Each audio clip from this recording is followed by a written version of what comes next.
الحمد لله رب العالمين والصلاة والسلام على أشرف الأنبياء والمرسلين وعلى آله وأصحابه أجمعين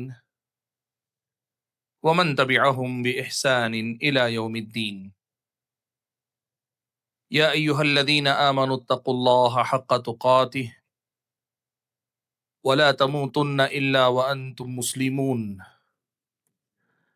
يا أيها الناس اتقوا ربكم الذي خلقكم من نفس واحدة وخلق منها زوجها وبث منهما رجالا كثيرا ونساء واتقوا الله الذي تساءلون به والأرحام إن الله كان عليكم رقيبا. يا أيها الذين آمنوا اتقوا الله وقولوا قولا سديدا يصلح لكم أعمالكم ويغفر لكم ذنوبكم ومن يطع الله ورسوله فقد فاز فوزا عظيما. أما بعد فأعوذ بالله من الشيطان الرجيم بسم الله الرحمن الرحيم وأن المساجد لله فلا تدعوا مع الله أحدا. انتہائی معزز علماء کرام اور دور و نزدیک سے تشریف لائے ہوئے حضرات گرامی قدر، بڑی ہی خوشی اور مسرت کی یہ بات ہے کہ رب العالمین کی خصوصی توفیق اور اس کی عنایت سے آج ہم اور آپ اللہ تبارک و تعالیٰ کے ایک اور گھر کی آبادی کی مناسبت سے، ایک اور گھر کی تعمیر کی مناسبت سے یہاں اکٹھا ہوئے۔ اللہ کا فضل و کرم ہے، دنیا میں جب فساد اور فساد پھیلانے کے مراکز بڑھتے جاتے ہیں تو ان کے مقابلے میں خیر کو بھی بڑھنا چاہیے، خیر پھیلانے والے مراکز بھی بڑھنے چاہیے، بلکہ سماج میں، معاشرے میں خیر کے مراکز جتنے بڑھتے جائیں گے شر اتنا ہی کمزور ہوگا۔ سلف صالحین میں سے بعض نے ایک بہت بڑی بات شر اور خیر کے اس توازن کے سلسلے میں کہی ہے۔ وہ یہ کہتے ہیں کہ مسئلہ یہ نہیں ہے کہ اہل شر کتنی شد و مد کے ساتھ شر کو پھیلا رہے ہیں، مسئلہ اصل میں دیکھنے کا یہ ہوتا ہے کہ اس شر کے مقابلے میں خیر کے حاملین کس قدر خاموش رہتے ہیں یا کس قدر حرکت دکھاتے ہیں۔ دنیا میں ظاہر سی بات ہے، شیطان ہیں، جن اور انسانوں میں کے شیاطین ہیں، تو وہ اپنا شر اپنی اپنی جگہ پہ پھیلائیں گے۔ ان کے مقابلے میں اہل خیر کو، اللہ کے بندوں کو خیر کے جو مراکز ہیں اور ان میں سب سے بہتر مقام اللہ تبارک و تعالیٰ کی عبادت کے لیے قائم کیے جانے والے وہ گھر ہیں، بیوت اللہ ہیں، جن کو ہم اور آپ مساجد کہتے ہیں، ان کے قیام کے سلسلے میں بھی ہم اور آپ کو فکر کرنی چاہیے۔ حضرات گرامی قدر، اسی لیے میں نے یہ بات کہی کہ یہ ہمارے اور آپ کے لیے بڑی خوشی اور مسرت کا موقع ہے کہ آج ہم اور آپ اللہ تبارک و تعالیٰ کی عبادت کے مقصد سے قائم کی گئی ایک اور مسجد کی تعمیر یا اسی کی مناسبت سے آج یہاں اکٹھا ہیں اور کچھ دیر تک باتیں کر رہے ہیں۔ آپ کے سامنے انشاءاللہ میرے بعد فضیلت الشیخ عبد الوکیل مدنی حفظہ اللہ مسجد کے کردار پر کہ مسجد میں کیا کچھ ہونا چاہیے اور اس سے متعلق متفرق مسائل پر انشاءاللہ تفصیلی گفتگو کریں گے۔ مجھے اصل میں آپ کے سامنے مساجد ہی کے حوالے سے صرف دو باتیں پوری یوں کہیے کہ مختصر کر کے دو باتیں صرف رکھنی ہیں، اور آج کی اس مناسبت سے میں سمجھتا ہوں کہ ان دونوں باتوں کی ہمارے سماج اور ہماری اور آپ کی زندگی میں بڑی ضرورت ہے۔ قرآن مجید کی جس آیت کو میں نے آپ کے سامنے پڑھا، سورہ جن کی یہ آیت، اللہ نے فرمایا وَأَنَّ الْمَسَاجِدَ لِلَّهِ، اور یہ بات بھی کہ مسجدیں اللہ تعالیٰ کی ہیں، یعنی مسجدیں اللہ تعالیٰ کی عبادت کے لیے قائم کیے جانے والے مراکز ہیں، قائم کیے جانے والے گھر ہیں۔